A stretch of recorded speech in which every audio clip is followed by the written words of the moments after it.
the alien who celebrated Christmas after eliminating humanity. What do you do when you realize you've committed the ultimate sin, not against God, but against an entire species? When the silence of your victory becomes louder than any scream? When you stand alone among the decorations of a holiday you don't understand, celebrating a tradition for people you've erased from existence? This is the story of Zar'keth, a being designed to feel nothing, who learned to feel everything. A creature built to follow orders without question, who discovered the most dangerous thing in the universe: doubt. An executioner who became a student. A destroyer who tried to become a savior. It begins 3 months after the last human heartbeat stopped, in a city buried in snow, before a Christmas tree that refuses to stop shining. And it begins with a simple question that would shatter an empire. What if we were wrong? Part 1, The Last Transmission. The snow fell silently on the ruins of New York City, settling like ash on twisted metal and broken glass. Among the skeletal remains of skyscrapers, a single light pulsed with rhythmic precision: red, green, mechanical and eternal. Zar'keth stood at the observation window of the human structure they called the Rockefeller Center, 6 of its 7 eyes fixed on the frozen landscape below. Its crystalline exoskeleton refracted the colored lights in prismatic patterns across the abandoned lobby. The creature's translator matrix hummed as it processed the final entry in the human database it had been studying for the past 72 rotations. Christmas, it spoke aloud, though no one remained to hear. The word felt strange in its resonance chamber, foreign yet compelling. The celebration of joy, togetherness, and hope. 3 months had passed since the purge protocol completed. The humans had been remarkably resourceful in their final days. Bunkers, underground cities, even a desperate colony ship that made it as far as Mars before Zar'keth's fleet intercepted it. But resourceful wasn't enough. The Council had been clear. Humanity was too dangerous, too unpredictable, too violent to be allowed among the civilized species of the galaxy. Zar'keth had executed its orders with precision, 99.97% efficiency. The Council would be pleased. But the database troubled it. The creature moved through the abandoned shopping concourse, its 6 legs clicking against marble floors. Everywhere, decorations remained, tinsel hanging from railings, plastic snowflakes suspended by invisible wire, a towering conifer covered in ornaments and crowned with a star. The humans had been preparing for their celebration when the final wave hit. Zar'keth reached out with one of its manipulator appendages and touched a glass sphere hanging from a branch. Inside, a miniature scene showed a human family gathered around a fire, their faces painted with expressions Zar'keth's sociology subroutines identified as contentment and affection. Curious, it murmured. They knew the end was coming. Sensors detected our fleet 3 weeks before engagement, yet they spent their final days decorating, preparing for a celebration they would never have. A sound echoed through the empty building, just wind through broken windows, but for a moment, Zar'keth's auditory sensors had processed it as something else. Laughter, perhaps, or singing. The creature's neural cluster pulsed with an unfamiliar sensation.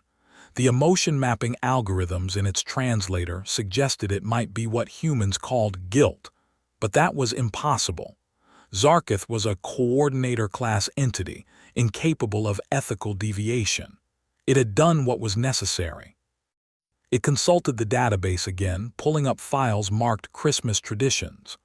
Hours of video data streamed through its consciousness, families gathering, gifts exchanged, meals shared, and everywhere those same expressions: joy, love, hope. They were violent, Zar'keth said to the empty room, as if defending itself to an invisible jury. The database shows thousands of wars, millions dead by their own hands. They would have brought chaos to the galaxy.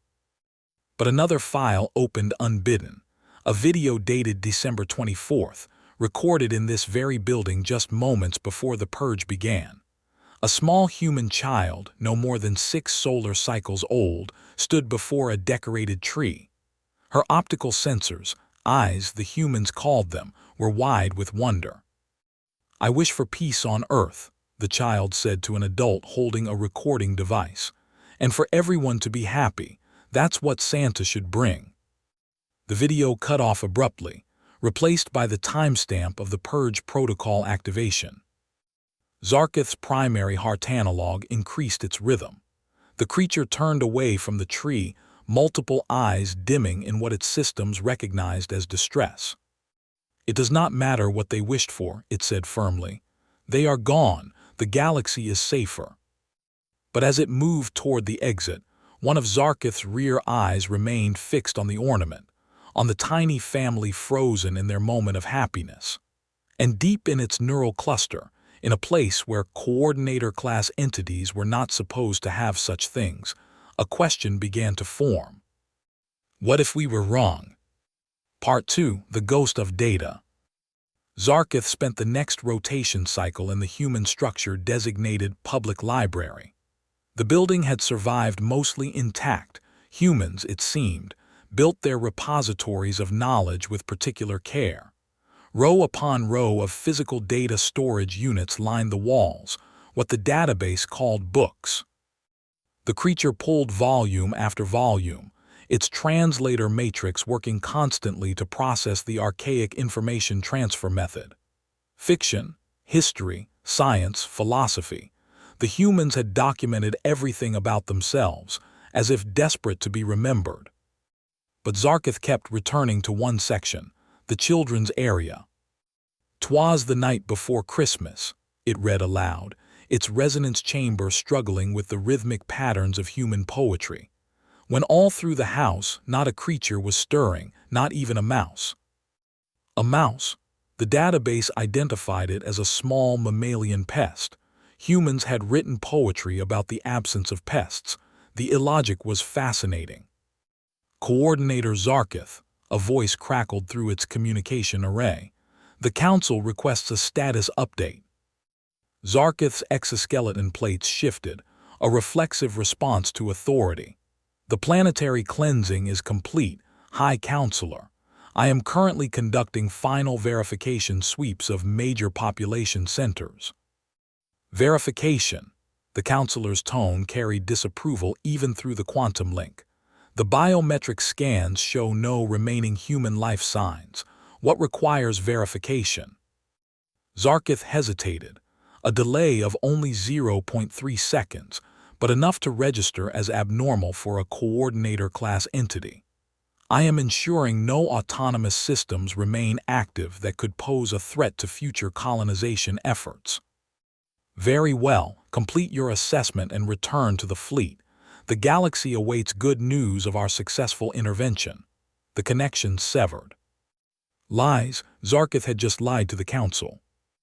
The realization should have triggered immediate self-correction protocols, but instead, the creature felt something the database might have labeled relief. It turned back to the book, running a manipulator appendage along the illustrations of a rotund human in red garments climbing down a chimney. The absurdity of it, an adult male breaking into homes to leave gifts for children, should have reinforced everything the Council believed about human irrationality. But the next page showed a child's face on Christmas morning, illuminated by wonder. "Why did this matter so much to you?" Zar'keth asked the empty library. "You created an entire mythology around generosity. You spent enormous resources on a single day of giving. Your economic systems relied on it. Your social bonds were strengthened by it. What were you trying to prove?" Silence answered, broken only by the wind rattling windows. Zar'keth's sensors detected movement, just a piece of paper tumbling across the floor, but the creature's weapon systems activated automatically. Old habits from the Purge.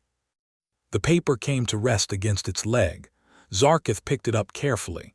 A child's drawing, crude but expressive, stick figures holding hands around a decorated tree, words scrawled at the bottom in uneven letters.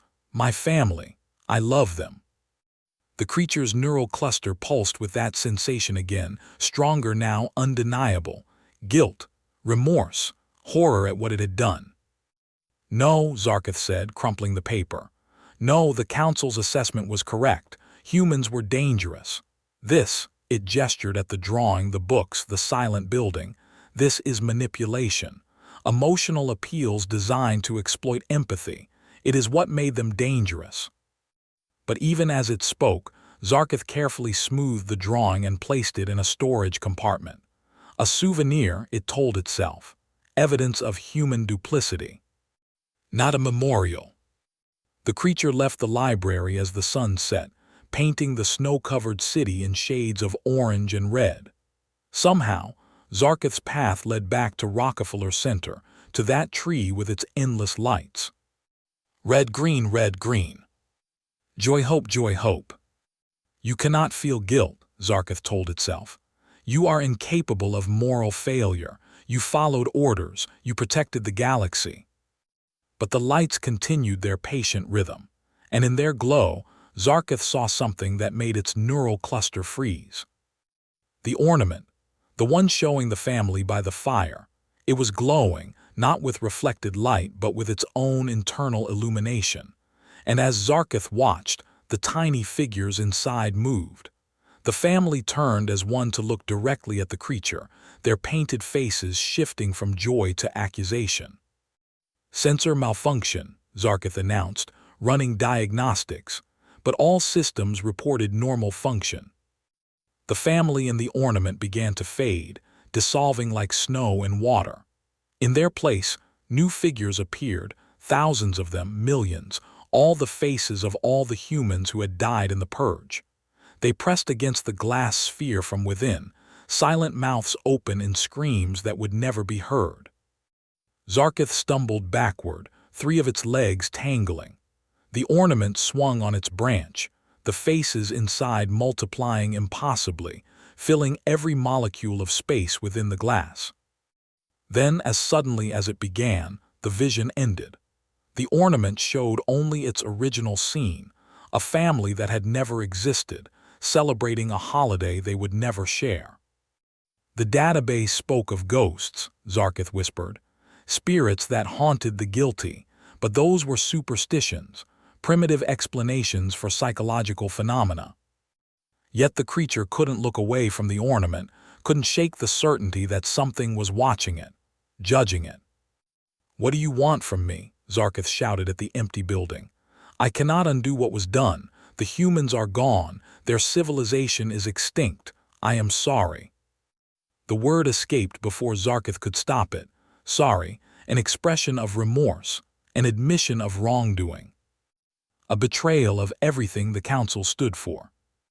In that moment, standing alone among humanity's final Christmas decorations, Coordinator Zar'keth made a decision that would either redeem it or destroy it.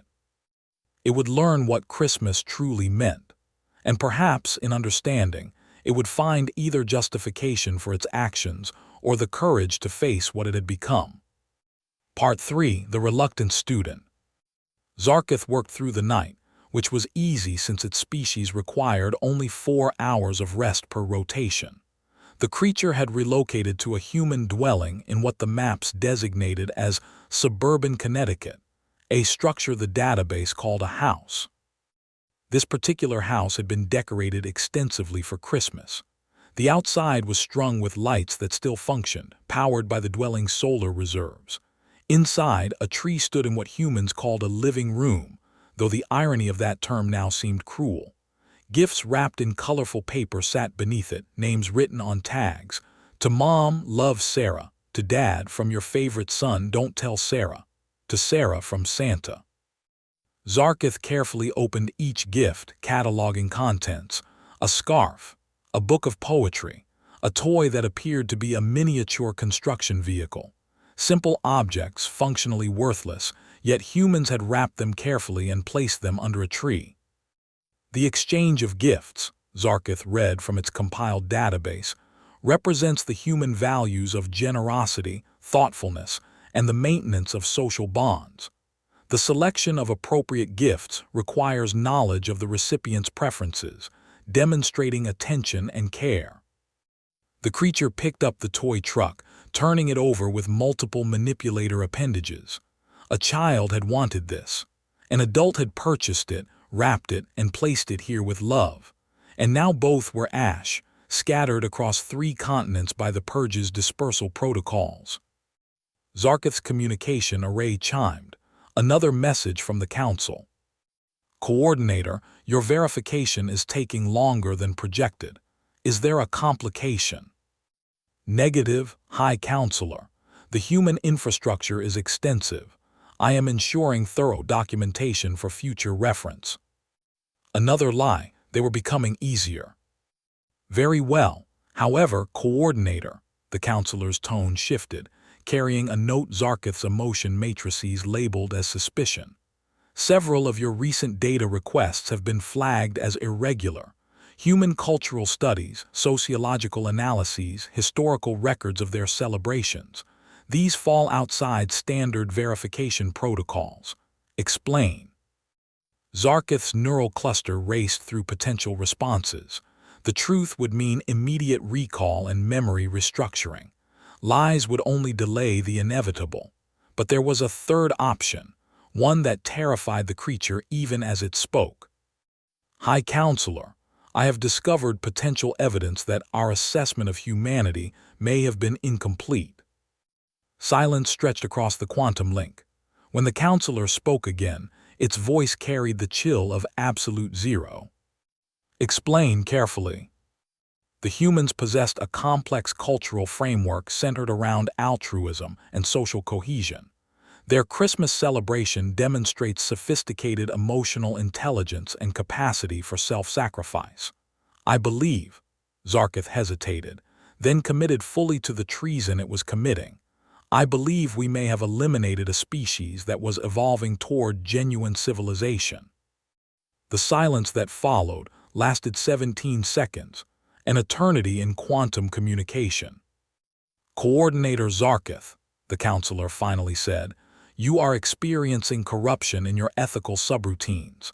This happens occasionally to entities exposed to human propaganda. It is why we implement memory restructuring after such missions. You will report to the flagship immediately for corrective procedures. But High Counselor, immediately, that is not a request. The connection severed. Zar'keth stood motionless in the silent house, processing the magnitude of what had just occurred. Memory restructuring would erase everything it had learned about humanity. It would forget Christmas, forget the ornament, forget the child's drawing. It would return to being a perfect tool of the council, incapable of doubt or guilt. It would forget what it had done. No, Zar'keth said quietly, then louder no. The creature moved with sudden purpose, gathering items from throughout the house. The toy truck, a photo album showing a family's life in frozen moments, a cookbook with a recipe for Grandma's famous Christmas cookies marked in human handwriting, a music storage device that played something called Silent Night. Zar'keth created a space in the house's center, arranging items as it had seen in the database videos. It was crude, a coordinator-class entity attempting to replicate a human ritual it barely understood, but it worked with meticulous care. When finished, the creature stood back and assessed its work, a small shrine to humanity, a memorial to what had been lost. I cannot bring you back, Zar'keth said to the empty house, but I can remember, even if the council erases my memories, even if I return to what I was right now in this moment I remember. I know what I did, and I am sorry. The music device continued playing its simple melody. The lights on the tree pulsed with patient rhythm, and somewhere in Zar'keth's neural cluster, a new thought crystallized. What if memory restructuring wasn't inevitable? What if there was another way? The creature accessed the human data networks, searching for information it hadn't considered relevant before. Resistance movements, underground bunkers, survival protocols. The database showed that humans never surrendered easily, never accepted extinction without fight. Was it possible? Could some have survived? Zar'keth's sensors suddenly detected something that made every weapon system activate simultaneously, a heat signature. Small, faint, but undeniably present, in the house's basement. The creature descended stairs designed for creatures half its size, legs folding at impossible angles to fit through the narrow passage. At the bottom, behind a concealed door, it found a shelter. And inside the shelter, wrapped in thermal blankets and surrounded by emergency rations, was a human child. The girl, approximately 7 solar cycles old, matching the name Sarah on the gift tags, stared at Zar'keth with eyes that should have shown terror but instead held something else entirely. Defiance. "I knew someone would come eventually," she said, voice steady despite the trembling of her small form. "Did you come to finish what you started?" Zar'keth stood frozen, 6 of its 7 eyes fixed on the impossible sight before it. The biometric scans had shown no survivors. The purge had been 99.97% efficient. But mathematics, apparently, left room for miracles. How Zar'keth began, then stopped. The how didn't matter, only one question mattered now. Are there others? Sarah's defiance wavered, replaced by something that looked like hope fighting against despair. "Maybe, I don't know. I've been hiding since," her voice broke, "since my parents put me down here and told me not to come out no matter what I heard." Zar'keth's neural cluster surged with competing imperatives. Protocol demanded it report the survivor immediately. Orders required completion of the purge. But standing before this child, this remnant of humanity who had survived against impossible odds, the creature felt something new entirely. "Joyce." "Sarah," Zar'keth said, its resonance chamber modulating to create the gentlest approximation of a human voice it could manage, "I am not here to finish anything. I am here because I made a terrible mistake, and I am going to try to fix it." The girl studied the alien creature that had destroyed her world, searching for deception in features too foreign to read. "Why should I believe you?" Zar'keth's manipulator appendage reached into its storage compartment and withdrew the crumpled drawing, the stick figures holding hands around the tree. "Because," it said, "I am trying to understand what this means, and I think you might be the only one who can teach me." Part 4, the lesson. Sarah emerged from the shelter slowly, like a small animal testing the safety of unfamiliar ground. Zar'keth maintained distance, keeping its weapon systems powered down despite every tactical protocol screaming at it to secure the survivor. "That's Maya's drawing," Sarah said, recognizing the paper. "She lived 2 houses down. She was 5. She drew that in school the day before," the child's voice caught. "Is she?" "Yes," Zar'keth said simply. "There was no point in lying. I am sorry." "You're sorry," Sarah's defiance returned, sharp as broken glass. "You killed everyone on the entire planet and you're sorry. What does sorry even mean to something like you?" It was a fair question. Zar'keth had no answer that would satisfy the child, so it offered the only truth it had. "I do not know. My species does not feel remorse. We follow the Council's orders without question or doubt. But since I began studying your Christmas celebration, something in my neural cluster has changed. I feel something I am not supposed to feel.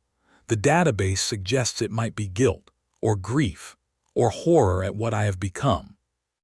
Sarah watched the alien creature with eyes that had seen too much, aged beyond their years by catastrophe. "You want to understand Christmas," she said finally. "Fine, but it's not just about decorations and presents. It's about," she struggled for words, "it's about being together, about believing things can be better, about hope even when everything is dark."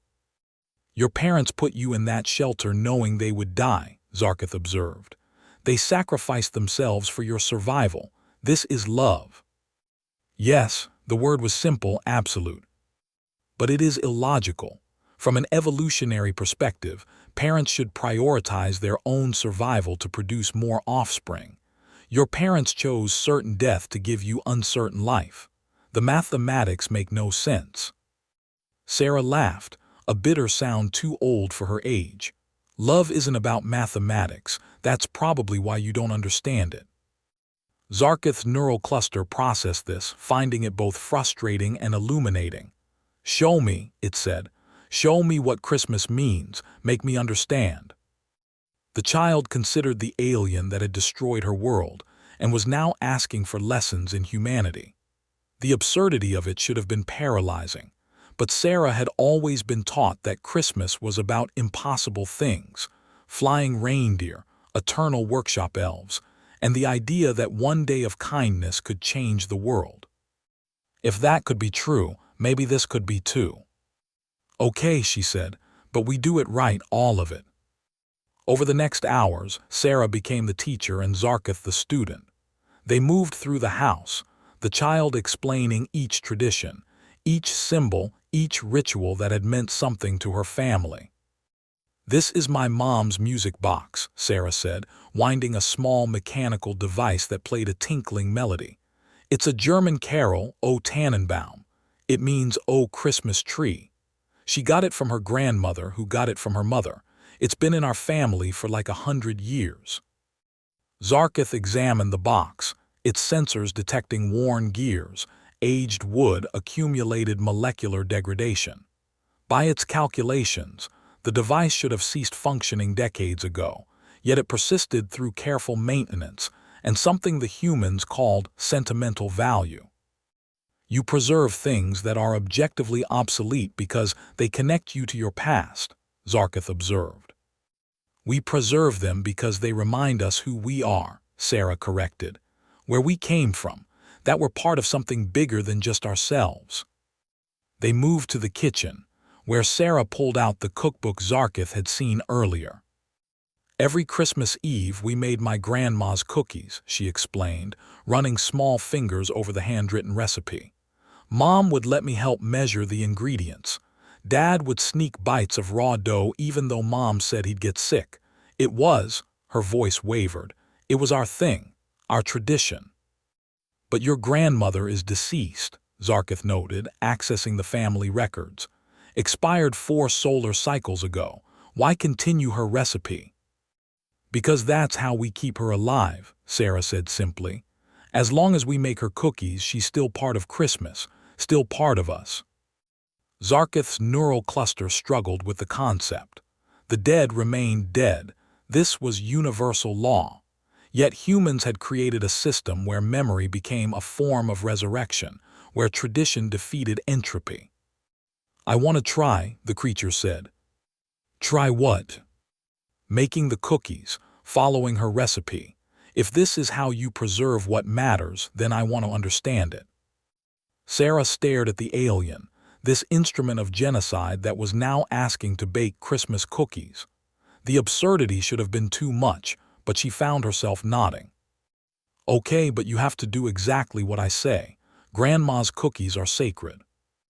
They worked together in the kitchen, an impossible pairing, human child and alien destroyer, survivor and executioner. Sarah read the recipe while Zar'keth's precise manipulator appendages measured ingredients with mechanical accuracy. No, Sarah said when Zar'keth measured the vanilla extract down to the molecular level. Grandma's recipe says a splash. That means you just pour a little bit. You don't measure it exactly. But a splash is imprecise. How can the recipe be replicated without exact measurements? That's the point. Every time it's a little different. That's what makes it special. Grandma always said cooking is science, but baking is love. Zar'keth poured the vanilla in an approximate amount, feeling as if it was violating fundamental laws of chemistry. The sensation was uncomfortable and strangely liberating. As they worked, Sarah talked. About her family, about past Christmases, about the traditions that had shaped her short life. Zar'keth listened with all 7 eyes fixed on the child, recording every word into protected memory banks the council couldn't easily erase. My dad always said Christmas wasn't about the presents, Sarah said as they rolled dough. It was about showing people they mattered, That's why he volunteered at the shelter every Christmas morning, serving breakfast to people who didn't have homes. Mom said it was the best present he could give, his time and attention.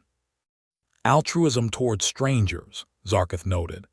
The database shows humans frequently helped individuals outside their genetic lineage, sometimes at personal cost. This behavior contradicts efficient resource distribution. Maybe, Sarah said, cutting cookies into shapes, stars, trees, candy canes.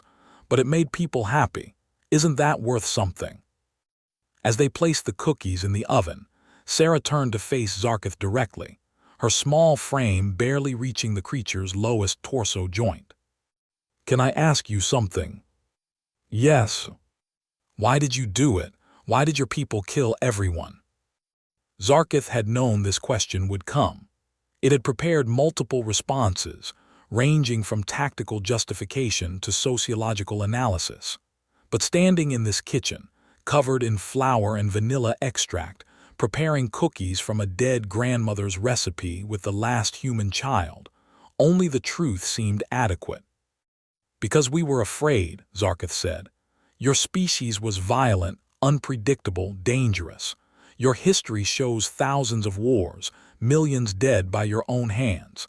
The Council concluded that allowing humanity to reach the stars would endanger galactic peace. The purge was classified as preventive action." "But we were getting better," Sarah said softly. "Dad showed me the statistics.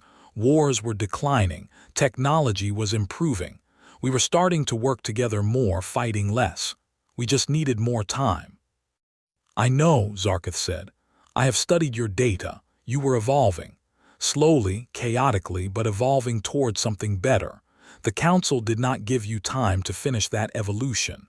And the creature's resonance chamber struggled with the words, "I was the tool they used to make sure you never had the chance." Tears rolled down Sarah's cheeks. "Do you know what the worst part is?" "What?" "We knew you were coming. For 3 weeks everyone knew, and you know what happened. People didn't riot or panic. They came together. They spent time with their families. They said things they'd always meant to say. They forgave people they'd been fighting with. They made peace." She wiped her eyes with the back of her hand, leaving a streak of flour across her face. "In the end, when it mattered most, we were exactly what you didn't think we could be. We were kind, and loving, and brave, and you killed us anyway." Zar'keth had no response. Sarah was correct. Humanity's final act had been to embrace their best qualities in the face of extinction, and the purge had proceeded regardless. The timer chimed. The cookies were ready. They removed them from the oven in silence, the sweet smell of baked goods filling the kitchen with a warmth that felt like mockery of the cold truth between them. "Now what?" Sarah asked. "Now," Zar'keth said, making a decision that would cement its betrayal of the Council, "we find out if there are others. And if there are, we do everything possible to save them." Sarah looked up at the alien, hope and suspicion warring in her expression. "You'd go against your own people, for us." "Your parents went against survival instinct for you," Zar'keth said. "Your grandmother preserved traditions across generations. Your father served strangers on Christmas morning. Your species defined itself through acts that transcended logic." The creature's primary eye focused fully on the child. "If I am to understand Christmas, perhaps I must learn to do the same." The girl studied the alien for a long moment, then reached out and took one of its manipulator appendages in her small hand. "Then let's get started," she said. "We have a lot of work to do." Part 5: The Signal. They found the first survivors 60 kilometers north, in a bunker system beneath what the maps designated as Boston. 23 humans, ranging from infants to elderly, all living in radiation-shielded chambers that had somehow escaped the purge's sensor sweeps.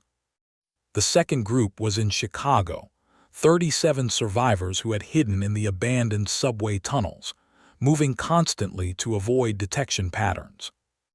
Then Seattle, then Denver, then Mexico City.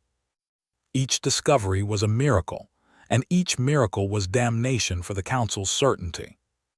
There are potentially thousands still alive, Zar'keth reported to Sarah as they worked in what had been a NORAD command center. The alien had repurposed human technology into a survivor detection network, using its superior processing to scan for the faint traces of human life signs. Scattered across the planet, hiding in places the purge scanners couldn't reach. Sarah coordinated communications between the groups, her child's voice carrying authority forged in catastrophe. At 7 years old, she had become something between ambassador and general, organizing survivors while Zar'keth provided resources from abandoned military installations. "The fleet is still in orbit," Sarah said, studying tactical displays she barely understood. "If the Council finds out you're helping us, they'll come for you, for all of us." "I know." Zar'keth worked continuously, barely resting, driven by the certainty that time was running out. "The Council suspects my malfunction already. They will send another coordinator soon to investigate, when they discover what I have done." "They'll kill you," Sarah finished. "Yes." The child looked at the alien that had destroyed her world and was now trying to save what remained. The complexity of it was beyond her years, but she understood one simple truth. Zar'keth was all that stood between humanity's remnant and complete extinction. "There has to be a way," Sarah said. "Some way to hide everyone or to convince the Council they were wrong or—" "There is no way," Zar'keth interrupted gently. "The Council does not admit error. If they learn humans survived, they will return to finish the purge. If they learn I helped you survive, they will restructure my memory and send me to complete the task myself." "Then why are you doing this? If it's hopeless, if we all die anyway, why help us at all?" Zar'keth paused in its work, multiple eyes turning to the small human who had taught it about Christmas, about cookies, about traditions that transcended logic. "Because," it said, "I finally understand what your father meant. The best present I can give is my time and attention. I cannot undo what I did. I cannot restore what was lost. But I can be here now, helping, trying to make even a small piece of it right. That is what Christmas taught me." Sarah's eyes filled with tears, but she nodded. "Then we keep going. Even if it's hopeless, we keep going. That's what humans do." They worked through the night, expanding the network, finding more survivors. Each group had its own story: scientists who had been in deep-sea research stations, miners trapped in underground facilities, astronauts who had been on the International Space Station when the purge began and had managed to return to Earth afterward. 3,412 humans remained alive, out of 8 billion. "It's not enough," Sarah whispered, looking at the numbers. "It's not enough to rebuild." "No," Zar'keth agreed. "Genetically, you require a minimum population of several thousand to maintain diversity. With careful management and genetic archives, 3,000 might be sufficient. But practically, we'll never be what we were." "No, you will have to become something new." It was while setting up a supply drop to the Denver group that Zar'keth's communication array received the signal it had been dreading. "Coordinator Zar'keth, this is Coordinator Velrath. I am entering Earth's atmosphere for assessment inspection. Prepare full reporting of verification activities." Sarah saw the change in Zar'keth's posture immediately. The way its exoskeleton plates shifted, weapons systems unconsciously activating. "They sent another coordinator?" she asked. "Yes. Velrath is efficient, ruthless, and incapable of the ethical corruption I have experienced. If it discovers the survivors, it will eliminate them without hesitation. If it discovers my deception, it will subdue me for memory restructuring." "How long do we have?" "Velrath will reach the surface in approximately 2 rotations. Once here, it will require perhaps 4 rotations to conduct a full assessment before it discovers the truth." Sarah did the mental math. 6 of your rotations, maybe 18 hours our time. "Yes."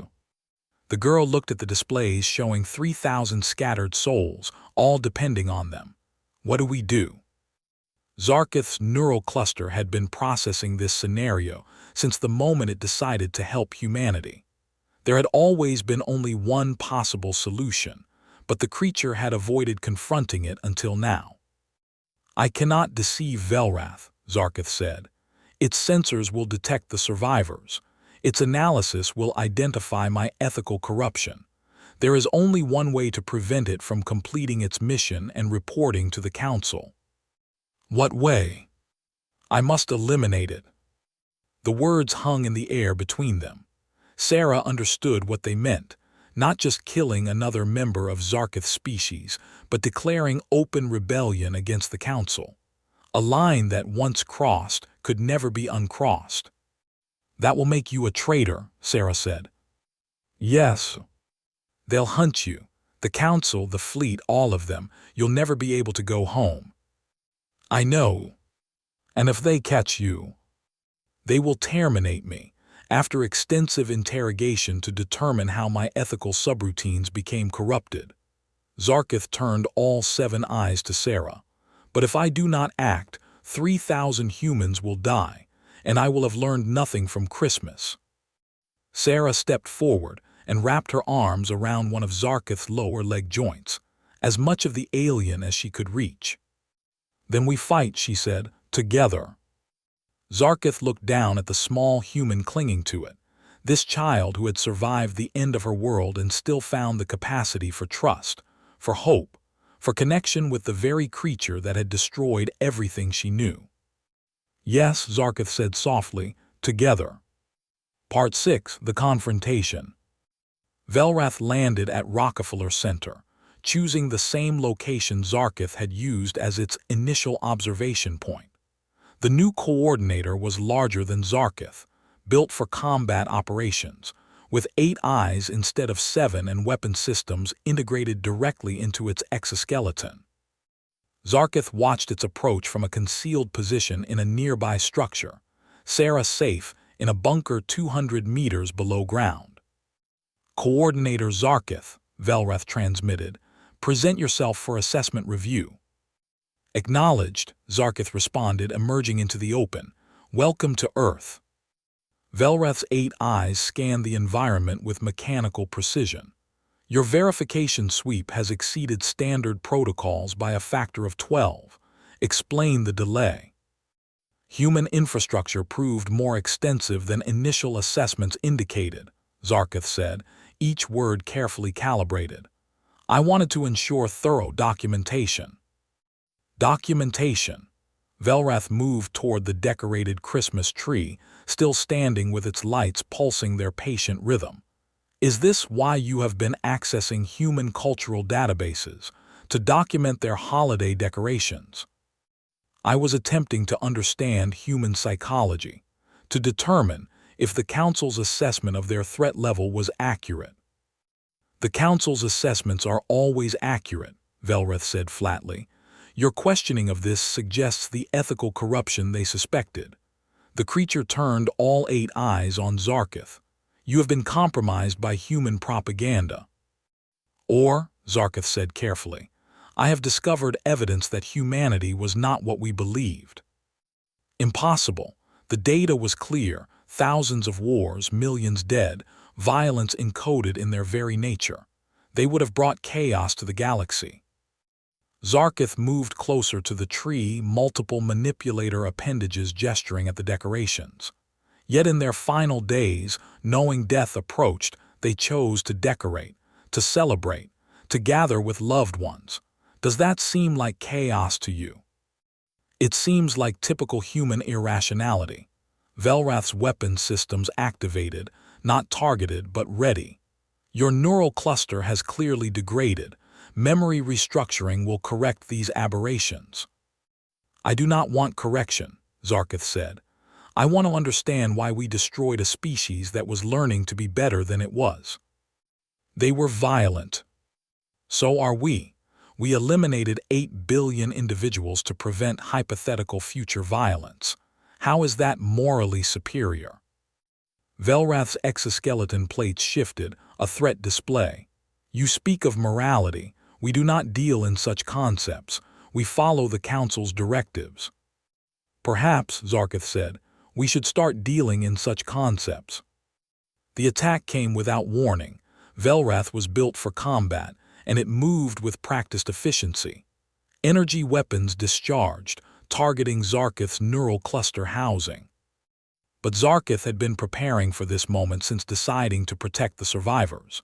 It had studied human military tactics, incorporated their concepts of guerrilla warfare and strategic deception. The creature rolled sideways, using the Christmas tree as cover while its own weapons returned fire. The tree exploded in a shower of ornaments and burning pine.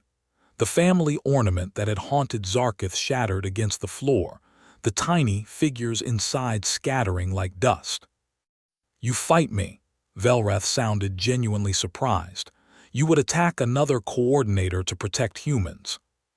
"Yes," Zar'keth fired again, targeting Velrath's sensor arrays, "because they deserved better than what we gave them." The battle moved through the ruined building, two members of a species engineered for efficiency trying to destroy each other over the value of a species they had been sent to eliminate. Velrath had superior firepower, but Zar'keth fought with something it had never possessed before: conviction. "The Council will learn of this," Velrath said, pressing its advantage. "They will send more coordinators. You cannot protect the survivors forever." "I do not need forever," Zar'keth responded, targeting structural supports. "I only need today." The building's remaining structure collapsed between them, buying Zar'keth precious seconds. It transmitted a message to Sarah: "Begin evacuation protocols. Get everyone into the deep bunkers. Do it now." Across the planet, 3,000 humans received the warning and began moving to pre-positioned hiding places: caves, deep-sea stations, reinforced bunkers in the most remote locations Earth offered. They would hide again as they had during the Purge, but this time they had warning. This time they had help. Zar'keth emerged from the rubble to find Velrath waiting, multiple weapons trained on its position. "It is over," Velrath said. "You have failed. Surrender and accept restructuring." "No," Zar'keth raised its own weapons, knowing the math was against it. Velrath was stronger, faster, better armed. This would end only one way. But before either could fire, a sound echoed through the ruins, a human voice, young and defiant, singing. "Silent night, holy night, all is calm, all is bright." Sarah emerged from the shadows, walking toward the two aliens with her small music box clutched in her hands, its tinkling melody accompanying her voice. "What is this?" Velrath turned its weapons toward the child. "A human survivor. Impossible. The Purge achieved 99.97% efficiency." "Mathematics leave room for miracles," Zar'keth said, moving between Velrath and Sarah. "And humans are very good at miracles." Sarah continued singing, her voice growing stronger with each word. As she sang, lights began appearing in the ruins, first dozens, then hundreds, then thousands. Survivors emerging from hiding, standing in the rubble of their civilization, joining their voices to hers. 3,000 humans sang Christmas carols in the face of their executioners. Velrath's sensors swept the area, detecting life signs in impossible numbers. "This is not possible. My scans show they are everywhere. The Purge failed. The Purge failed." "No," Zar'keth said. "The Purge succeeded. It killed 8 billion humans. But mathematics, as I have learned, do not tell the whole story. 3,000 survived. 3,000 who deserve the chance to rebuild, to become something new." "I will eliminate them," Velrath said. "I will complete what you failed to finish." "You will have to eliminate me first." The two coordinators faced each other while humans sang in the darkness. Sarah's voice rose above them all, clear and pure, singing of peace on earth and goodwill toward all, even toward those who had tried to destroy them. Velrath's weapons charged. Zar'keth's weapons answered. The moment stretched, taut with violence waiting to be born. And then Velrath's weapons powered down. "Why?" it asked, and for the first time Zar'keth heard confusion in another coordinator's voice. Why are they singing? We destroyed their civilization. We killed everyone they loved. Why do they stand here singing at us? Because, Sarah said, stepping forward despite Zar'keth's attempt to shield her, that's what Christmas is about. Hope even in darkness. Love even in loss. Forgiveness even for those who hurt us. That is illogical. Maybe, Sarah agreed, but it's also human, and maybe that's not such a bad thing to be. Velrath stood motionless, 8 eyes fixed on the singing humans. Zar'keth could see the other coordinators' neural cluster processing, struggling with data that did not match its programming. They should hate us, Velrath said quietly. They should be screaming for vengeance. Some of us do hate you, Sarah said honestly. Some of us do want vengeance, but hating you won't bring back the people we lost. Revenge won't rebuild our world. So instead, we choose to sing. We choose to hope. We choose to believe that even something like you might change like Zar'keth changed. I am not capable of change. That's what Zar'keth said too, Sarah replied, right before it started learning what Christmas meant. The singing continued, a chorus of survivors declaring their humanity in the only way they knew how, through music, through tradition, through stubborn, impossible hope. Velrath's communication array activated, preparing to transmit to the council. Wait, Zar'keth said. Before you report this, before you complete your mission, I ask you one thing. Spend one rotation here. Learn what I learned. Try to understand what we destroyed. Why would I do that? Because you are asking why they sing. Because something in your neural cluster wants to know how they can stand here offering peace to their executioners. Because you, like me, may be capable of becoming more than just a tool. Velrath stood silent for 17 seconds, an eternity in its species perception. Then slowly, its weapons fully powered down. One rotation, it said. Then I must decide whether to report this to the council. Sarah ran to Zar'keth, wrapping her arms around its leg joint again. You did it, she whispered. You bought us time. Perhaps, Zar'keth said, or perhaps I merely delayed the inevitable. But as the humans continued singing, and the first light of dawn touched the ruins of New York City, Zar'keth allowed itself something it had never experienced before. Hope. Epilogue, December 25 th. 1 Earth year later, Coordinator Velrath stood at the observation window of what humans had rebuilt of Rockefeller Center. A new tree had been planted, smaller than the original but growing strong. Lights were strung across its branches, red, green, the eternal rhythm of Christmas. Below in the plaza, 3,000 humans gathered for their celebration. 3,000 survivors who had spent the year rebuilding, replanting, refusing to let their species die quietly into extinction. Zar'keth approached, carrying a tray of cookies. They were still imperfect.